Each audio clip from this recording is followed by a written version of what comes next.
CIB news. Shri Mallikarjuna charitable trust ವತಿಯಿಂದ ಪ್ರತಿಭಾ ಪುರಸ್ಕಾರಕ್ಕೆ ಅರ್ಜಿ ಆಹ್ವಾನ. ಕೆಆರ್ಪೇಟೆ ಸಮಾಜ ಸೇವಕ ಆರ್ಟಿಒ ಮಲ್ಲಿಕಾರ್ಜುನವರ ಹುಟ್ಟುಹಬ್ಬದ ಹಿನ್ನೆಲೆ ಪ್ರತಿ ವರ್ಷದಂತೆ ಈ ವರ್ಷವೂ ಶ್ರೀ ಮಲ್ಲಿಕಾರ್ಜುನ ಚಾರಿಟಬಲ್ ಟ್ರಸ್ಟ್ ವತಿಯಿಂದ ಪ್ರತಿಭಾವಂತ ವಿದ್ಯಾರ್ಥಿಗಳಿಗೆ ಪ್ರತಿಭಾ ಪುರಸ್ಕಾರ ನೀಡಲು ತೀರ್ಮಾನಿಸಲಾಗಿದೆ ಎಂದು ಟ್ರಸ್ಟ್ನ ಟ್ರಸ್ಟಿ ಗಂಜಿಗಿರಿ ಮಹೇಶ್ ಪತ್ರಿಕಾಗೋಷ್ಠಿಯಲ್ಲಿ ತಿಳಿಸಿದ್ದಾರೆ. ಪಟ್ಟಣದ ಟ್ರಸ್ಟ್ ಕಚೇರಿಯಲ್ಲಿ ನಡೆದ ಸುದ್ದಿಗೋಷ್ಠಿಯಲ್ಲಿ ಮಾತನಾಡಿದ ಅವರು, ದಿನಾಂಕ 20/5/2026 ಬುಧವಾರ ಬೆಳಿಗ್ಗೆ 11 ಗಂಟೆಗೆ ಟ್ರಸ್ಟ್ ಕಚೇರಿಯಲ್ಲಿ ಪ್ರತಿಭಾ ಪುರಸ್ಕಾರ ಸಮಾರಂಭವನ್ನು ಆಯೋಜಿಸಲಾಗುತ್ತದೆ ಎಂದು ತಿಳಿಸಿದ್ದಾರೆ. ಅರ್ಜಿ ಸಲ್ಲಿಕೆ ವಿವರಗಳು. ಅರ್ಜಿ ಸಲ್ಲಿಕೆ ಆರಂಭ 27/5/2026, ಕೊನೆಯ ದಿನಾಂಕ 16/5/2026 ಸಂಜೆ 6 ಗಂಟೆ. ತಾಲೂಕಿನ ಅರ್ಹ ಪ್ರತಿಭಾವಂತ ವಿದ್ಯಾರ್ಥಿಗಳು ಕೆಳಗಿನ ಮಾನದಂಡಗಳ ಆಧಾರದ ಮೇಲೆ ಅರ್ಜಿ ಸಲ್ಲಿಸಬಹುದು. ಎಸ್ಎಸ್ಎಲ್ಸಿ ರಾಜ್ಯ ಪಠ್ಯಕ್ರಮ 95% ಮೇಲ್ಪಟ್ಟು, ಎಸ್ಎಸ್ಎಲ್ಸಿ ಸಿಬಿಎಸ್ಇ 85% ಮೇಲ್ಪಟ್ಟು, ಐಸಿಎಸ್ಇ 85% ಮೇಲ್ಪಟ್ಟು, ಪಿಯುಸಿ ವಿಜ್ಞಾನ ವಾಣಿಜ್ಯ ಕಲಾ 90% ಮೇಲ್ಪಟ್ಟು. ತಾಲೂಕಿನ ಸರ್ಕಾರಿ ಹಾಗೂ ಅನುದಾನಿತ ಪ್ರೌಢಶಾಲೆಗಳ ಶಾಲಾ ಹಂತದಲ್ಲಿ ಹಾಗೂ ಪದವಿ ಪೂರ್ವ ಕಾಲೇಜುಗಳ ಕಾಲೇಜು ಹಂತದಲ್ಲಿ ಅತಿ ಹೆಚ್ಚು ಅಂಕ ಪಡೆದ ತಲಾ 2 ವಿದ್ಯಾರ್ಥಿಗಳಿಗೆ ಪ್ರತಿಭಾ ಪುರಸ್ಕಾರ ನೀಡಲಾಗುವುದು. ಈ ಕಾರ್ಯಕ್ರಮಕ್ಕೆ ತುಮಕೂರಿನ ಸಿದ್ಧಗಂಗಾ ಮಠದ ಪೀಠಾಧ್ಯಕ್ಷರಾದ ಪರಮಪೂಜ್ಯ ಶ್ರೀ ಶ್ರೀ ಶ್ರೀ ಸಿದ್ಧಲಿಂಗ ಸ್ವಾಮೀಜಿ ಹಾಗೂ ವಿವಿಧ ಮಠಗಳ ಸ್ವಾಮೀಜಿಗಳು ಮತ್ತು ಗಣ್ಯರು ಭಾಗವಹಿಸಲಿದ್ದಾರೆ.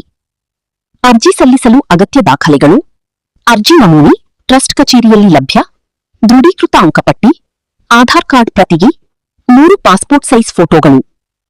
ಸುದ್ದಿಗೋಷ್ಠಿಯಲ್ಲಿ ಅಖಿಲ ಭಾರತ ವೀರಶೈವ ಲಿಂಗಾಯತ ಮಹಾಸಭಾ ಅಧ್ಯಕ್ಷ ಸುಜೇಂದ್ರ ಕುಮಾರ್, ಜಿಲ್ಲಾ ಜನಜಾಗೃತಿ ಉಪಾಧ್ಯಕ್ಷೆ ನಳಿನಿ, ಉದಯರವಿ ಟ್ರಸ್ಟ್ ಅಧ್ಯಕ್ಷ ಸೋಮಶೇಖರ್, ಕಸಾಪ ಅಧ್ಯಕ್ಷ ಪೂರ್ಣಚಂದ್ರ ತೇಜಸ್ವಿ, ಮಾಜಿ ಅಧ್ಯಕ್ಷ ಕೆಆರ್ ನೀಲಕಂಠ, ಹಿರಿಯ ಪತ್ರಕರ್ತ ಹರಿಚರಣ ತಿಲಕ್, ಪ್ರೊ ಚಾಶಿ ಜಯಕುಮಾರ್, ಕಾರ್ಯನಿರತ ಪತ್ರಕರ್ತ ಸಂಘದ ಅಧ್ಯಕ್ಷ ಟಿವೈ ಆನಂದ್, ಶಿಕ್ಷಕ ಸನ್ನೇಗೌಡ ಸೇರಿದಂತೆ ಹಲವರು ಉಪಸ್ಥಿತರಿದ್ದರು. ಸುದ್ದಿಯೊಡನೆ ಮನು ಮಾಕವಳ್ಳಿ, ಕೆಆರ್ಪೇಟೆ.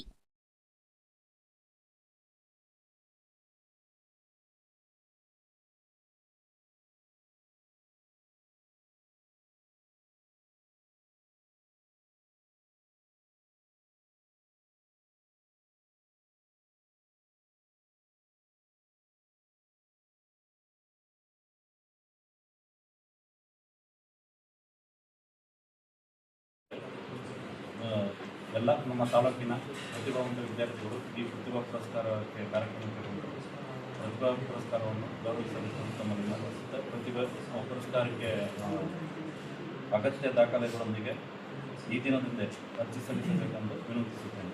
ಧನ್ಯವಾದ. ಎಲ್ಲ ಹಿರಿಯರಿಗೆ ಹಾಗೂ ಮಾಧ್ಯಮ ಸ್ನೇಹಿತರಿಗೆ ಸ್ವಾಗತಿಸುತ್ತಾ, ಪ್ರತಿ ವರ್ಷ ಕಳೆದ 4 ವರ್ಷದಿಂದ ನಮ್ಮ ಶ್ರೀ ಮಲ್ಲಿಕಾರ್ಜುನ ಚಾರಿಟಬಲ್ ವತಿಯಿಂದ ಹಮ್ಮಿಕೊಂಡಿರುವಂಥ ಪ್ರತಿಭಾ ಪುರಸ್ಕಾರ ಕಾರ್ಯಕ್ರಮ ಮೇ 20 ಬುಧವಾರ ಬೆಳಿಗ್ಗೆ 11 ಗಂಟೆಗೆ ನಡೆಯುತ್ತಿರುವ ಪ್ರತಿಭಾ ಪುರಸ್ಕಾರಕ್ಕೆ ಅರ್ಜಿ ಆಹ್ವಾನಿಸಿದ್ದು, ಪ್ರತಿಭಾವಂತ ವಿದ್ಯಾರ್ಥಿಗಳು ದಿನಾಂಕ 27/4/2026 ಅಂದರೆ ಈ ದಿನದಿಂದ ಮುಂದಿನ 16/5/2026 ಅರ್ಜಿ ಆಹ್ವಾನಿಸಿದ್ದು, ತಾಲೂಕಿನ ಅರ್ಹ ವಿದ್ಯಾರ್ಥಿಗಳು ಈ ವರ್ಷದಲ್ಲಿ ಅತಿ ಹೆಚ್ಚು ಅಂಕವನ್ನು ಪಡೆದ ಎಸ್ಎಸ್ಎಲ್ಸಿಯಲ್ಲಿ 95% ಮತ್ತು ದ್ವಿತೀಯ PUCಯಲ್ಲಿ 90% ಅವರಿಗೆ ಹೆಚ್ಚು ಅಂಕವನ್ನು ಪಡೆದಿರುವಂಥ ಪ್ರತಿಭಾವಂತ ವಿದ್ಯಾರ್ಥಿಗಳು ಅರ್ಜಿಯನ್ನು ಪಡೆದು ಈ ಪ್ರತಿಭಾ ಪುರಸ್ಕಾರದಲ್ಲಿ ಭಾಗವಹಿಸಿ ಪ್ರತಿಭಾ ಪುರಸ್ಕಾರವನ್ನು ನೀಡುತ್ತಿರುವಂಥ ಪುರಸ್ಕಾರಕ್ಕೆ ಗೌರವಿಸಬೇಕೆಂದು ವಿನಂತಿಸುತ್ತಾ, ಈ ತಾಲೂಕಿನ ಸರ್ಕಾರಿ ಮತ್ತು ಅನುದಾನಿತ ಪ್ರೌಢಶಾಲೆಯಲ್ಲಿ ಶಾಲೆಯ ಹಂತದಲ್ಲಿ ಮತ್ತು ಸರ್ಕಾರಿ ಹಾಗೂ ಅನುದಾನಿತ ಪದವಿ ಪೂರ್ವ ಕಾಲೇಜಿನ ಹಂತದಲ್ಲಿ ಅತಿ ಹೆಚ್ಚು ಅಂಕ ಪಡೆದ ತಲಾ 2 ವಿದ್ಯಾರ್ಥಿಗಳಿಗೂ ಪ್ರತಿಭಾ ಪುರಸ್ಕಾರ ನೀಡಲಾಗಿದ್ದು, ಈ ಪ್ರತಿಭಾ ಪುರಸ್ಕಾರಕ್ಕೆ ತುಮಕೂರಿನ ಸಿದ್ಧಗಂಗಾ ಮಠದ ಪೀಠಾಧ್ಯಕ್ಷರಾದ